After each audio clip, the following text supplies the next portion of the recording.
first to what the government of India said today, expressing outrage over Hafiz Saeed's release from house arrest in Pakistan. The Ministry of External Affairs in New Delhi called it an attempt by Pakistan to mainstream proscribed terrorists. This is a direct hint at Saeed's political outfit, the Milli Muslim League.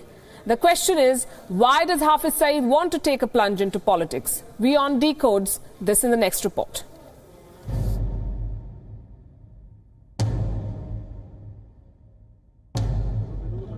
Despite glaring evidence, Hafiz Saeed was released from house arrest. A day after the Lahore court order, India expressed outrage. It is the responsibility of Pakistani government to fulfill its international obligations and take credible and effective action against terrorists like Hafiz Saeed. India, as indeed the entire international community, is outraged that a self-confessed and a UN-proscribed terrorist is being allowed to walk free and continue with his evil agenda. In a firm and direct response, the Indian government termed Hafiz Saeed's release an attempt by Pakistan to bring terrorists to the mainstream. And in the case of Hafiz Saeed, there is no denying that. It has been known for quite some time now. Saeed is behind the Milli Muslim League, a political offshoot of the Jamaat-ud-Dawa. While the party has been rejected as a political entity by Pakistan's Election Commission, the establishment has turned a blind eye to its activities. But why does Hafiz Saeed want to take a plunge into politics? By floating a political outfit, Hafiz Saeed wants to exploit the existing political vacuum in the country. The move will also prevent Jamaat cadres from joining other terrorist groups. Through his party, Hafiz Saeed wants to broaden his support base in the economically backward areas of Quetta, Balochistan and Karachi. Despite suffering a loss against Kulsum Nawaz in the Lahore by-poll, the Milli Muslim League is showing no signs of slowing down. Recently, Milli Muslim League extended support to an independent candidate for a by-poll in Peshawar. It's clear, Hafiz Saeed slowly but surely is moving to gain a foothold in Pakistan politics. Bureau Report, WION. For more than 2 months, India and China were locked in an eyeball-to-eyeball confrontation. As the world watched with bated breath, two Asian giants stood at the brink of a military clash. India, under its current leadership, stood its ground, unrelenting. New Delhi wasn't in the wrong and it refused to be bullied or browbeaten by its neighbour. Eventually, good sense prevailed in Beijing and Doklam was diffused. As the world heaved a sigh of relief, the Chinese were back to playing their sly games. Clearly, having learned no lessons from this episode, provoking India again. WION has learnt through its sources that Chinese forces have intruded into Indian territory multiple times since the Doklam episode. There have been as many as 20 incursions in Ladakh. And this is in Ladakh alone since the 12th of October. In fact, one was recorded as recently as the 7th of November. This is what we know so far. Chinese troops have made 8 incursions in Ladakh in October as well as this month. They came inside the Indian territory as deep as 7 kilometers. 7 incursions have been recorded in Ladakh's Despong area. Here, Chinese troops went as deep as 19 kilometers. Beyond the jeeps, Chinese troops have even used boats and choppers to intrude into the Indian side. An incursion by 2 Chinese choppers was also recorded in Uttarakhand's Rimkhim. This is what we know so far. Let's go straight to our guest this evening, Ainar Tangan, political and economic commentator with us from Beijing, and Professor Swaran Singh from the School of International Studies at the JNU with us from New Delhi. Good evening to both of you.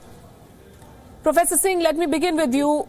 What should we make of this provocation? Are you surprised that China is back at playing these games so soon after the 73-day-long standoff? I think, first of all, it is clear that we have a very long boundary which is disputed. Second, we all understand that in August, at end of August, when Doklam standoff finally came to a disengagement, this was clearly given China's compulsions of holding BRICS summit and Indian Prime Minister not confirming his visit. So it was done to a certain extent under duress as far as Chinese see it. Second, it's also important to understand that for Chinese, Indian forces had pushed Chinese soldiers back. And that was an emotional hurt to their armed forces. So fundamentally, they were bound to come back. They were bound to continue these incursions. So almost one incursion on average every day is happening since then. And what we are hearing is that they are learning lessons from what happened in Doklam standoff of 72 days. They are reinforcing their positions in Doklam and other areas. They are also trying to engage Bhutan and Nepal much more seriously. So definitely this is going to happen sooner or later. Normal assumption is that winter months are not good time to really do such a provocation. But if you remember, in Kargil, we had a similar kind of a tacit understanding with Pakistan, which was breached. So it is not necessary that they will not do another provocation in winter months again. But we also notice that Indian side is taking note of these, and not only Defense Minister has gone to forward areas in various sectors. We had President's visit recently to Arunachal Pradesh, where he addressed the local assembly.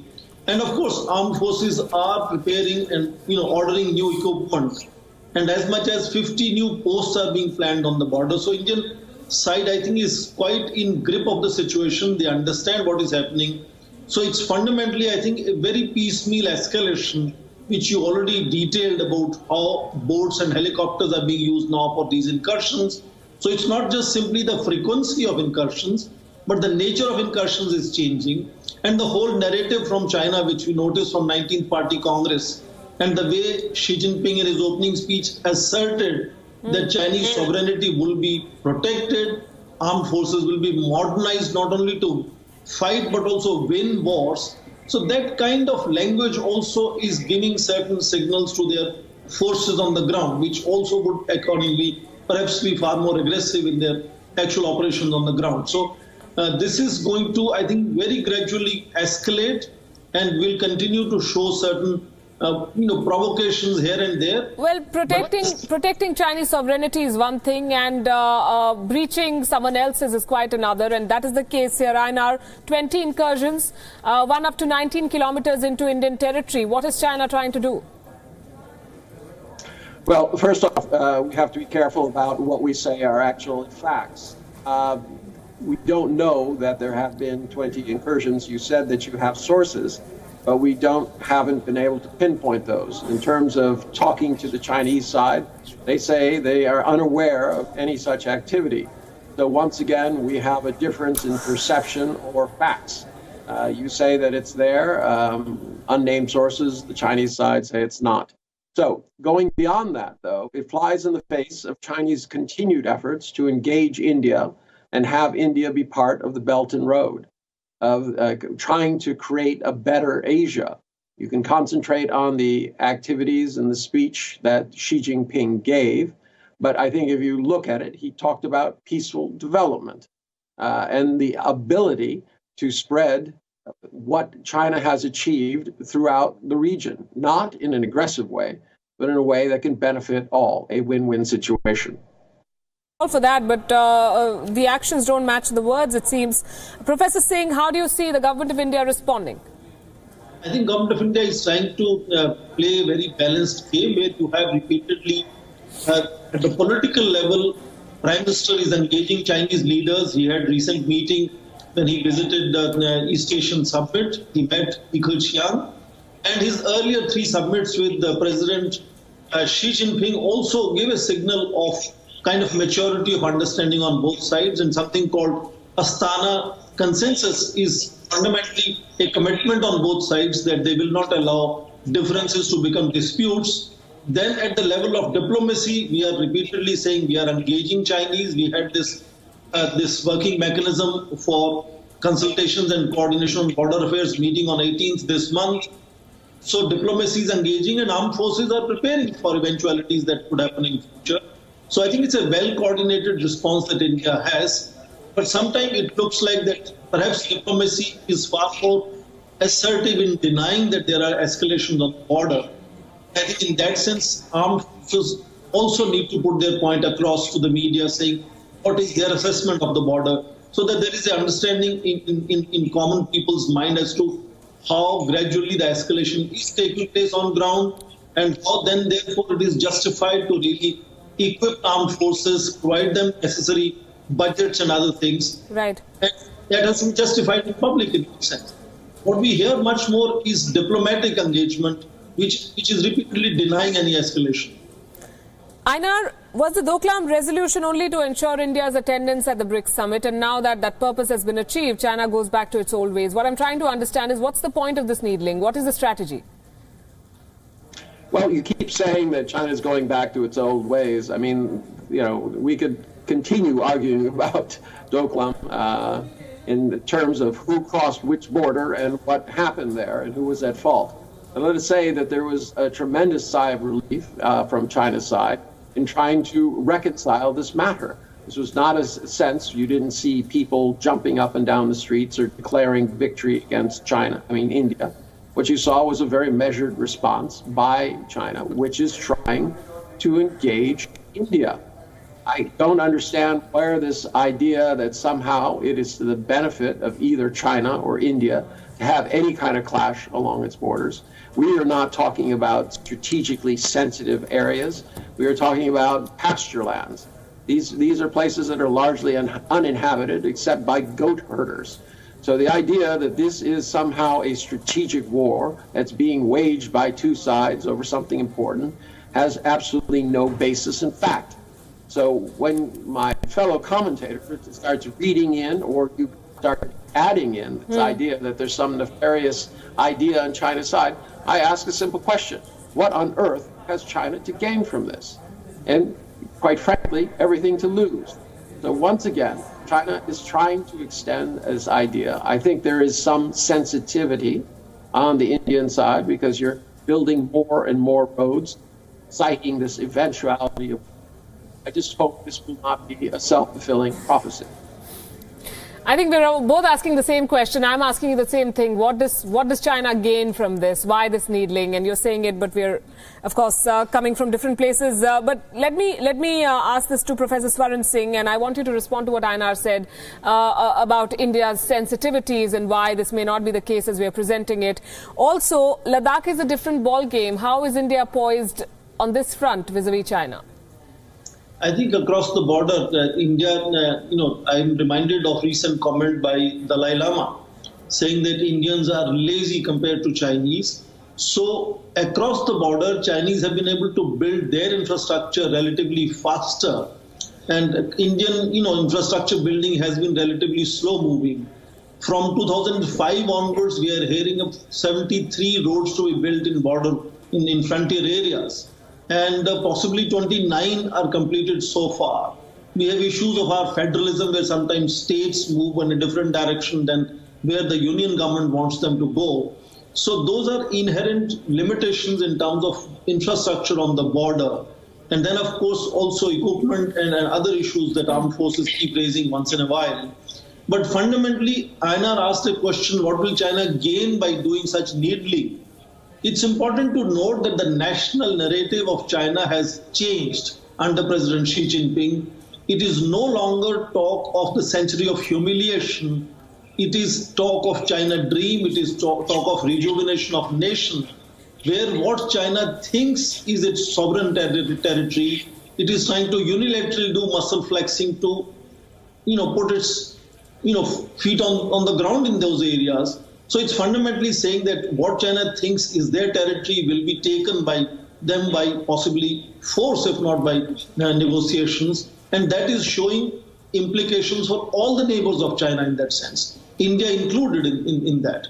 So if you notice that the comments that they make, for example, when Indian president goes to Arunachal Pradesh, is uncalled for, because if border is disputed, de facto reality is that right now that territory belongs to India and Indian president should visit there. Why not? Only when it is resolved, we will see where the territory goes and to whom it belongs. But to keep responding to each of these visits in a manner as if China is dictating Indian leaders not to visit those areas is an assertion of China's new power which they have gained. So in that sense, if they think this is my territory, they're going to force, to get that territory. That's muscle flexing, and that's the new discourse. That's a new national narrative that is guiding China's thinking on all these issues. And therefore, India has to be sensitive to how to respond to some of this muscle flexing that Chinese are doing. Absolutely. Einar, I hope you've got the answer. And frankly, this kind of an attitude and this repeated objection to the visits of Indian leaders is futile and churlish even. Not at all. I think they objected to the fact that this leader was talking about, in essence, boycotting China, only dealing with ASEAN nations. I think this was a very clear message from them. But when you start putting together the analysis of what China has to gain, I still, the only thing you could say was muscle flexing. But what will China lose? China is embarked on an ambitious project to reach out regionally on an economic basis to connect up countries using physical means. It's WTO 2.0. Instead of just doing this by policy and talking about it for large corporations, what they're trying to do is move this to small, medium-sized enterprises. So if China were to engage in this kind of belligerent behavior by taking over lands surreptitiously, it would undo everything that they're trying to do on the economic front.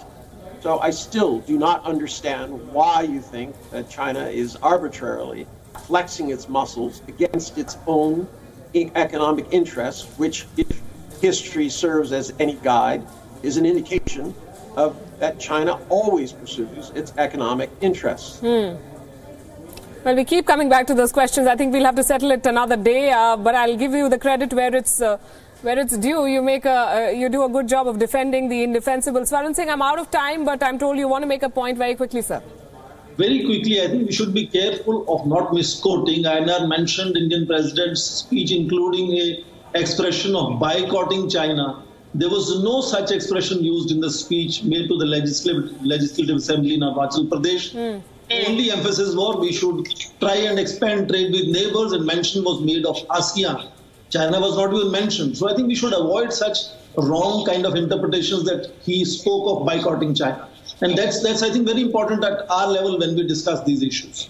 Absolutely. I'm going to thank you both, Einar Tangen, Professor Swaran Singh, for joining us here and adding your perspective. India and China, we know, recently held talks in Beijing on border affairs, where both sides reviewed the situation and agreed to maintain peace. The two countries had agreed to withdraw troops from Doklam after a 73-day-long standoff on the 28th of August this year.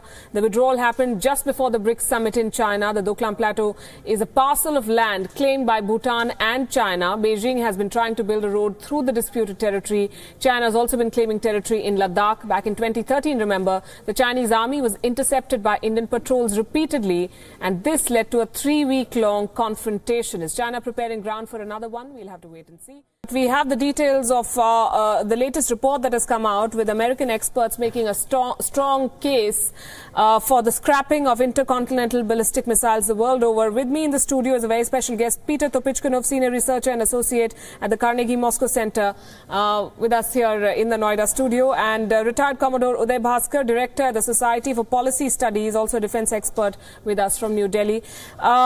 Commodore Bhaskar, let me begin with you. Are these fears of nuclear apocalypse exaggerated, or do you agree with the writers of this report?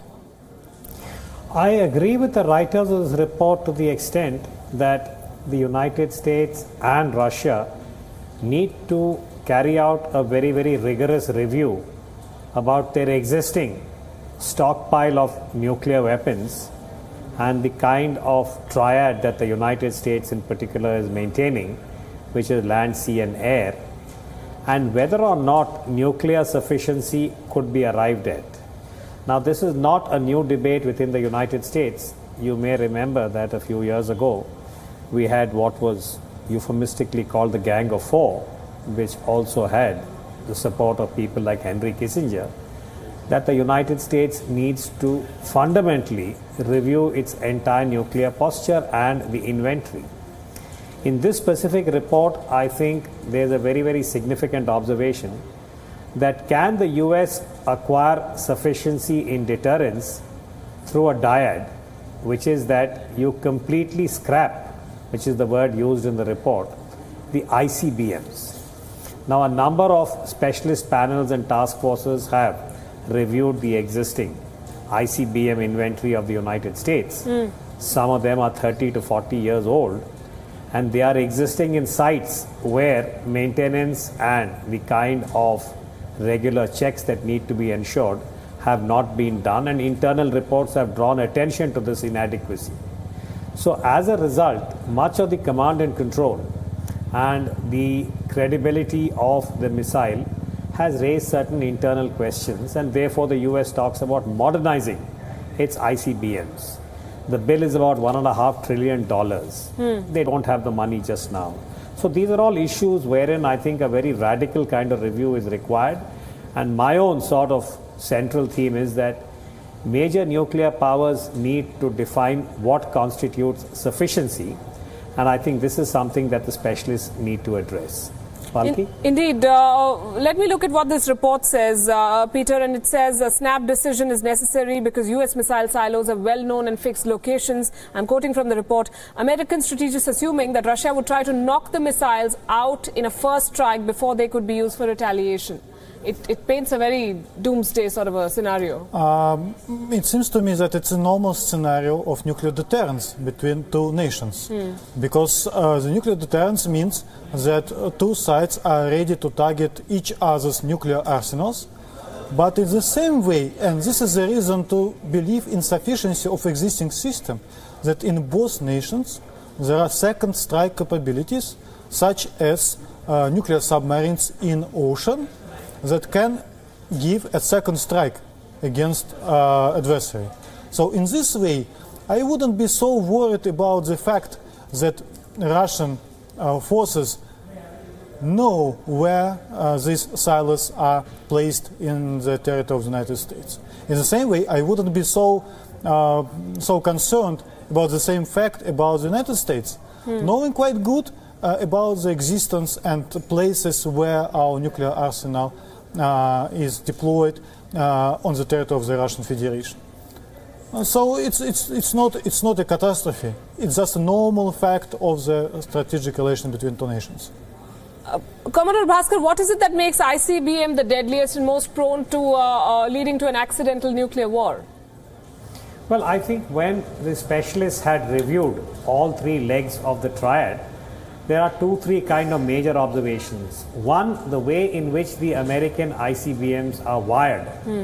In the event that the President of the United States decides to launch a ICBM, a missile, then there is no sort of calling it back, as it were. It is an irrevocable decision, and within the time frame allotted, anything between 10 to 30 minutes depending on the targets chosen and the location from where it is fired. Once it is fired, that's it. You are now looking at the nuclear ordnance being delivered onto the target. Whereas the expert kind of recommendation or observation was that in the existing air-launched nuclear weapon that the US has on the heavy bombers, as also the SLBM, which is the submarine-launched ballistic missile, there is a certain provision, if you will, in terms of being able to review a decision if hypothetically it was an accident or it was something that did not warrant the launch of a nuclear missile. This is one of the reasons advanced. The other is in terms purely of the maintenance. The ICBMs, once installed in their land-based silos, have not been modernized. Whereas the air-launched nuclear weapon and the submarine-launched ballistic missile has gone through certain levels of an upgrade and modernization.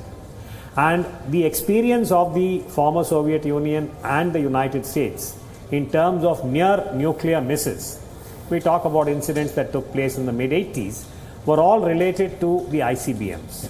So therefore, we have a certain experience with the ICBM which has risen or given certain amount of cause for some kind of anxiety that there could be an accident. So that's one of the reasons why this particular report has suggested that a radical review is required. And this one last point, Palki, if I may, one part about this report saying that the location is well known to the adversary, say the Soviet Union or now Russia, and the location of American sites. But that is part of deterrence strategy, meaning that both sides allow for a certain amount of transparency so that the doctrinal underpinning, which is mutually assured destruction, MAD, is maintained. Which is why even the anti-ballistic missile treaty, when President George Bush had actually, in a way, got the US out of it, led to certain anxiety about the sanctity of MAD, that both sides can destroy each other, which is where the second strike capability comes, into center stage, which is what our panelist from Russia was pointing out. Right. So these are all elements of deterrence, and I think this needs to be seen holistically. Absolutely. I'm quoting again from what William Perry, who's one of the advocates of dismantling the ICBM, has said, that US should get rid of the ICBMs because responding to a false alarm is only too easy. An erroneous decision would be apocalyptic. I do not think any person should have to make that decision in 7 to 8 minutes. And so he makes a case for other options, nuclear submarines and bombers, which he says can be recalled.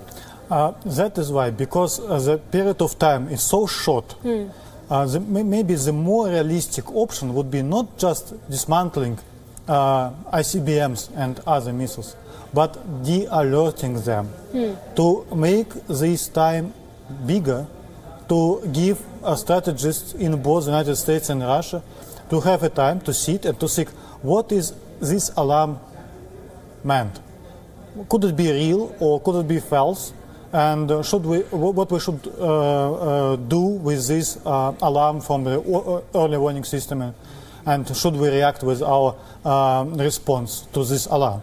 So from this point of view, maybe this proposal goes too far with dismantling missiles. Maybe first we need to think about de-alerting them.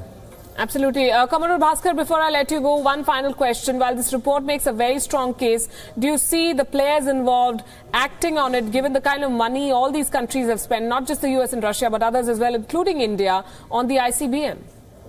I think it's very unlikely, because this has been part of the debate within the United States, that modernizing the ICBM, the figures that I have seen, range from $1.5 trillion to $2 trillion over a 25 to 30 year period. And we are aware that the US is going through all kinds of fiscal adverse situations where they're tightening the belt.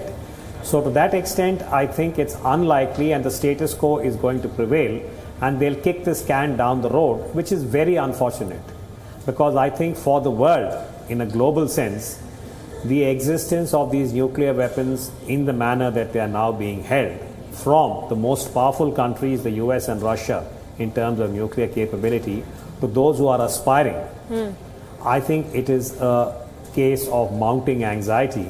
And I think it's very important, and I'm repeating this point, nuclear sufficiency needs to be reviewed and revisited, and we have to look at coming down in terms of numbers from the most powerful to the emerging nuclear powers. Palki? Thanks very much. Commodore Bhaskar, closing comments. Peter. I think that I totally agree that the review process should be a permanent process in both India, or in both Russia and the United States. And the question is that also we need to think about the political relation between them, because currently political relations don't allow us to have a very profound dialogue on strategic weapons. So we need to save this strategic dialogue between two nations to move forward to low numbers of operationally deployed nuclear weapons, and to talk also about other measures like de-alerting existing nuclear weapons. It would be very good for strategic stability, international security in the world. A 4-year-old boy in India's capital, New Delhi, has been booked for sexually assaulting his classmate. He's all of 4 years. The classmate too is of the same age. Here's what we know so far in the case. The boy allegedly used his finger and later a sharpened pencil to assault his classmate. The crime was committed twice, once in the school's toilet and again in the classroom. The 4-year-old girl returned home and narrated the ordeal to her parents. The parents of the girl have said that the school management did not act on their complaint and did not take the matter seriously. A case has now been registered under the Protection of Children from Sexual Offences Act, or POSCO. We at WION have spoken to various psychologists and experts to try and understand what can be done to better protect children like these, both from falling prey to such horror and committing horrific acts themselves. And here's what we've learned. All schools should mandatorily have classes on good touch and bad touch. Most children naturally do not understand the difference.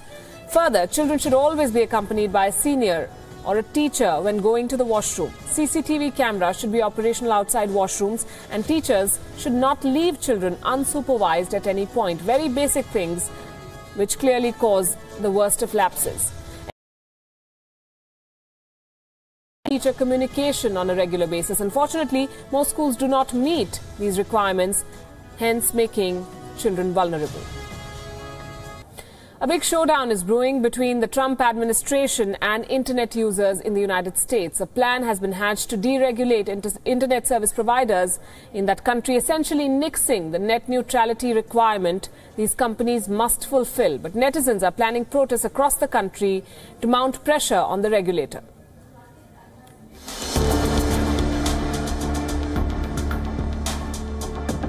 Net neutrality is under threat yet again in the United States. The country's telecom regulator, the Federal Communications Commission, wants to scrap the Obama-era fair internet rules. Indeed, I remain firmly committed to net neutrality so we can keep the internet as it should be, open and free. At the middle of the row is FCC's Commissioner Ajit Pai. He has called for a vote to scrap existing net neutrality laws on December 14th. Pai feels the changes will not hamper the internet usage experience in any way. Some of these telcos could hold streaming services like Netflix hostage by demanding more money from them. Do you worry about that? Well, I think the key word in your question is could. This is all entirely hypothetical. We have never seen that in the 20 years or so that the commercial internet has existed. And going forward, we require transparency, as I said, to make sure that any practice like that would be disclosed. And we empower the Federal Trade Commission to take action against any company, big or small, that's behaving in an anti-competitive way or otherwise harming consumers. Ajit Pai's move has caused outrage across the United States. Netizens are up in arms against the FCC. Protests are being planned. Several citizens have also written to the FCC demanding a rollback of this decision. Tech giants Google and Facebook have also voiced their concerns. Experts say Ajit Pai's defense is based on a flawed argument. The argument that Commissioner Pai has made is, well, what happened in the prior 20 years when we didn't have these regulations in place?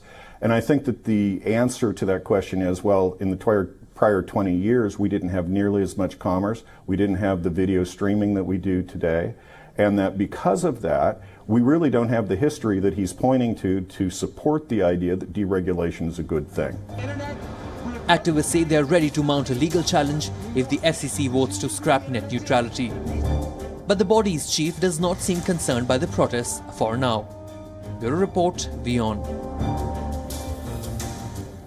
So what is net neutrality? The concept is quite simple. All data exchange in any form, whether it is text, images or video, must get equal treatment on the internet. This basically means that the internet service provider cannot discriminate or give preferential treatment to any content provider. In other words, they cannot speed up or slow down your internet to prod you to sample some sites more than others. Changes to this principle will affect every internet user in the United States. If American internet service providers get the FCC's nod, that's the regulator, they will have the power to decide who fails or succeeds on the net. And this can play out in different ways. Service providers could charge you additionally to access specific websites or services, or they could even charge the companies to ensure steady and high-speed access to their content. And this would mean users will be charged more money by the telecom operators in one way or another. And new companies, especially startups, will not get a level playing field.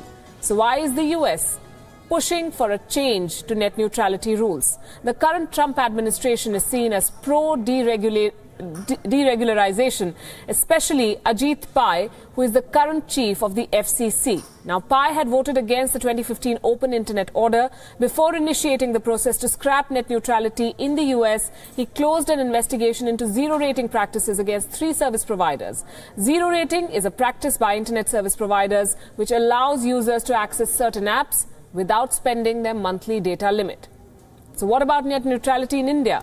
India so far has taken a principled approach on this issue. Telecom regulator TRAI took a pro-net neutrality stand when Facebook and Airtel tried to introduce zero-rated services and plans by banning their rollout.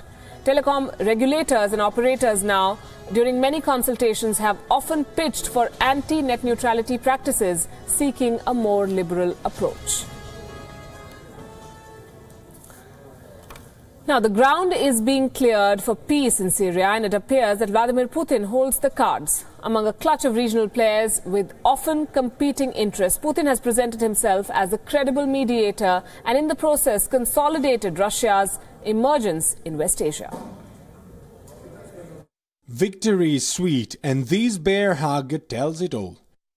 Russia's President Vladimir Putin and his Syrian counterpart Bashar al-Assad met in Sochi on Tuesday to toast their success and also to discuss the way forward.